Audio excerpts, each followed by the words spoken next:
세계 곳곳의 주요 소식을 살펴보는 시간입니다. 미국 피츠버그의 카네기 도서관이 지난해 도난당한 1615년판 제네바 성경을 되찾았다고 밝혔습니다.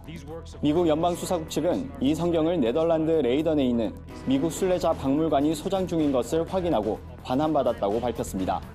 제네바 성경은 17세기 영국 메리 여왕의 개신교 박해를 피해 스위스 제네바로 피신한 영국 개신교 지도자들이 성경을 영어로 번역해 출간한 겁니다. 박물관 측은 당초 $1200의 제네바 성경을 입수했으나 이후 도난된 서적이란 사실을 알고 현지 경찰 및 카네기 도서관과 협조해 반환했다고 설명했습니다.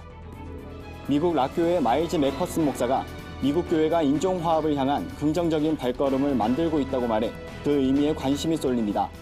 맥퍼슨 목사는 한 언론과의 인터뷰에서 백인교회는 최근 몇 년 동안 인종적인 화해를 위해 협력해왔다며 이제 백인교회와 목회자들은 이 같은 논의가 수용할 만한 것임을 배우고 있다고 밝혔습니다. 그는 흑인 할아버지와 백인 할머니 사이에서 끊임없이 자신의 인종에 대한 말을 듣고 자라며 이 문제에 대해 미국 교회와 함께 풀려고 한다고 전했습니다. 영국의 콥트교 수장이 신앙의 공동체가 반기독교에 공동으로 대항해야 한다고 강조했습니다. 암바 앙가엘로스 총대주교는 최근 스리랑카에서 발생한 연쇄 폭발 테러 사건과 관련해 반기독교주의는 반유대주의와 이슬람 혐오증처럼 실제적인 현상으로 인식될 필요가 있다며 우리가 함께 일어나 행동할 때라고 주장했습니다. 또 우리들 중 누군가에 대한 공격을 우리 모두에 대한 공격으로 여길 때만이 우리가 사는 이 세상이 치유를 향한 길로 나아갈 수 있다고 덧붙였습니다. 스리랑카 정부는 이번 테러의 배후로 현지 극단주의 이슬람 조직 NTJ와 JMI를 지목한 바 있습니다. 중국 정부가 베이징을 포함한 주요 대도시에 공기오염을 줄이는 정책을 편 결과 이들 지역의 주변은 오염이 더 심해지는 부작용이 있었다는 연구 결과가 나왔습니다.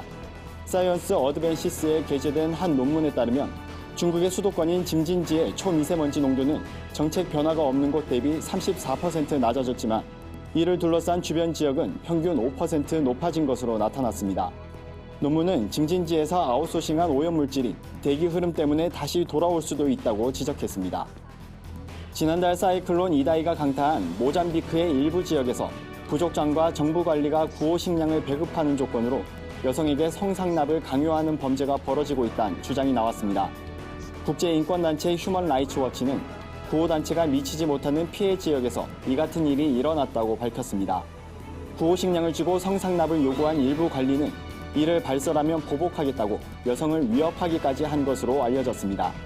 휴먼 라이츠 워치는 모잠비크 정부는 성범죄를 철저히 조사해 이들을 처벌해야 할 의무가 있다고 강력 촉구했습니다.